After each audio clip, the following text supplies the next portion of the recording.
Segundo Crônicas, capítulo 24.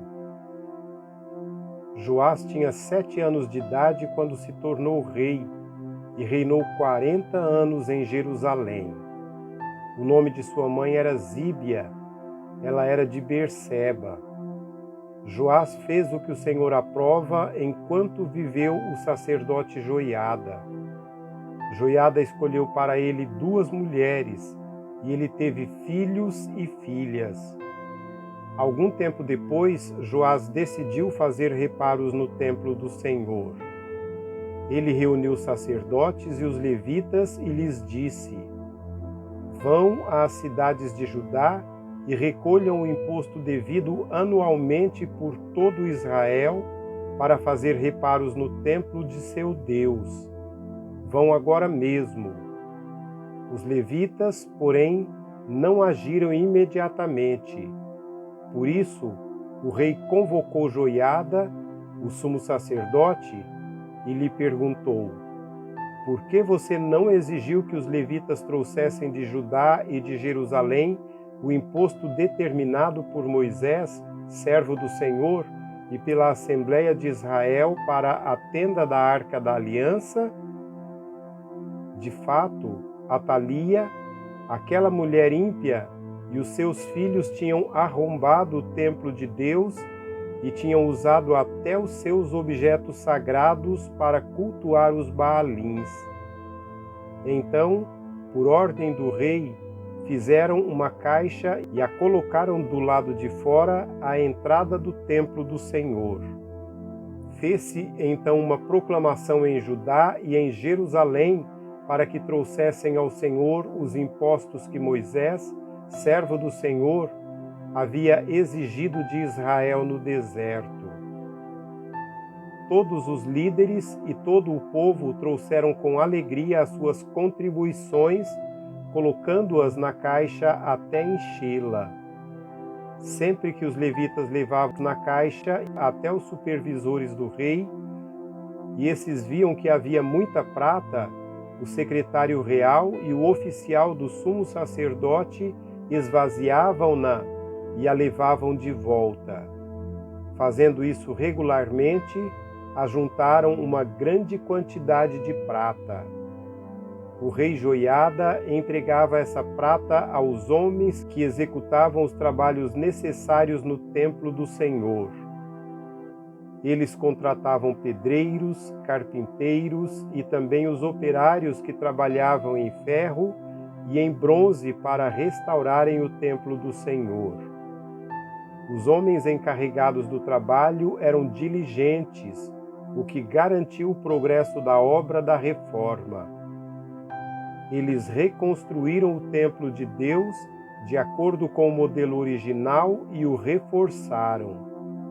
Quando terminaram, trouxeram o restante da prata ao rei e à Joiada, e com ela foram feitos utensílios para o templo do Senhor, utensílios para o serviço e para os holocaustos, além de tigelas e outros objetos de ouro e prata. Enquanto Joiada viveu, holocaustos foram apresentados continuamente no templo do Senhor. Joiada chegou à idade avançada e morreu com 130 anos. Ele foi sepultado com os reis na cidade de Davi, em atenção ao bem que havia feito em Israel, em favor de Deus e do seu templo. Depois da morte de Joiada, os líderes de Judá foram falar com o rei e lhe prestaram reverências, e ele aceitou o que disseram. Então abandonaram o templo do Senhor, o Deus dos seus antepassados, e prestaram culto aos postes sagrados e aos ídolos. Por culpa deles, a ira de Deus veio sobre Judá e Jerusalém. Embora o Senhor tivesse enviado profetas ao povo para trazê-los de volta para ele, e os profetas tivessem testemunhado contra eles, o povo não quis ouvi-los. Então o Espírito de Deus apoderou-se de Zacarias, filho do sacerdote Joiada. E ele se colocou diante do povo e disse: Isto é o que Deus diz. Por que vocês desobedeceram aos mandamentos do Senhor? Vocês não prosperarão. Já que abandonaram o Senhor, ele os abandonará. Mas alguns conspiraram contra ele e, por ordem do rei, apedrejaram-no até a morte no pátio do templo do Senhor. O rei Joás não levou em conta que Joiada, pai de Zacarias, tinha sido bondoso com ele e matou o seu filho. Ele, ao morrer, exclamou: Veja isto o Senhor e faça justiça.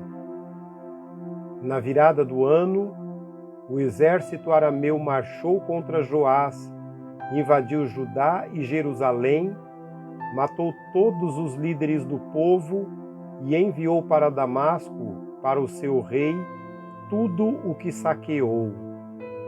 Embora o exército arameu fosse pequeno, o Senhor entregou nas mãos dele um exército muito maior, por haver Judá abandonado o Senhor, o Deus dos seus antepassados. Assim, o juízo foi executado sobre Joás.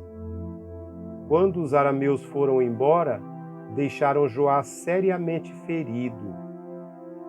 Seus oficiais conspiraram contra ele, porque ele tinha assassinado o filho do sacerdote Joiada e o mataram em sua casa. Assim ele morreu e foi sepultado na cidade de Davi, mas não nos túmulos dos reis. Os que conspiraram contra ele foram Zabade, filho da amonita Simeate, e Jeozabade, filho da moabita Sinrite. Quanto aos seus filhos, as muitas profecias a seu respeito e ao relato da restauração do templo, tudo está escrito nas anotações dos livros dos reis, e seu filho Amazias foi o seu sucessor.